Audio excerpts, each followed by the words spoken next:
বাইরের যদি ইয়া থেকে আসে তাহলে তোমার এই যে ফিচারগুলো আছে এগুলো এখনো অতটা স্পষ্টভাবে দেখানো হয়নি। যদি স্পষ্টভাবে পাওয়া যায় কোনটা আর্টারি, কোনটা ভেইন, কোনটা এগুলো আসতে পারে।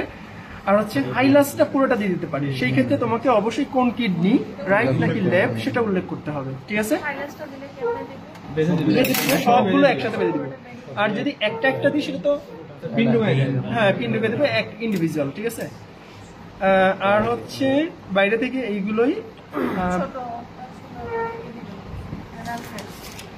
একটু পরে মানে ইন্টারনালের ভিতরে দিতে পারি হচ্ছে কর্টেক্স মেডুলা, তারপরে কর্টেক্স মেডুলা জাংশন, তারপর হচ্ছে এই যে এটাকে কি বলে মেজর ক্যালিক্স, মাইনর ক্যালিক্স। ঠিক আছে, এতটুকু এর ভিতরে কিন্তু। ওকে, অনেক সময় চালাকি করে এই ফ্যাটটা দিয়ে দেয়। ফ্যাট, হ্যাঁ রেনাল ফ্যাট হবে, রেনাল ফ্যাট হবে। হ্যাঁ বুঝছো তো, মানে ফ্যাটে মনে করে ফ্যাটে ইন্ডিকেট করে দিল। ঠিক আছে, আর রেনাল সাইনাস ওই দেওয়ার বলছে যে যদি কাটা ওইভাবে থাকে তাহলে দিতে পারি।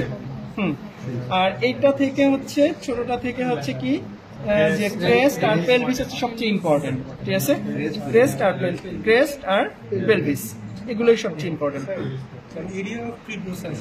ও এরিয়া অফ কিপ্রোসা এগুলো আসলে জাস্ট টার্মেই সহজ, এগুলো আসলে তোমার বর্ণনা করা সো টাফ। এখানে আমার দেখানো যাবে না কোনোভাবে যে এই যে এলাকাটা আর কি এরিয়া অফ কিপ্রোসা, এটা তুমি প্রাইমারি ব্যাটে পাইছি, প্রাইমারি ব্যাটেই আছে, গেটিতে আছে, কিন্তু গেটিতে অত ডিটেলস আছে কি কারণটা বলা হবে, কারণটা ওইটু অতটুকুই। কারণ এরিয়া অফ কিপ্রোসা এগুলো কোনো মানে অ্যানাটমিক্যাল টার্ম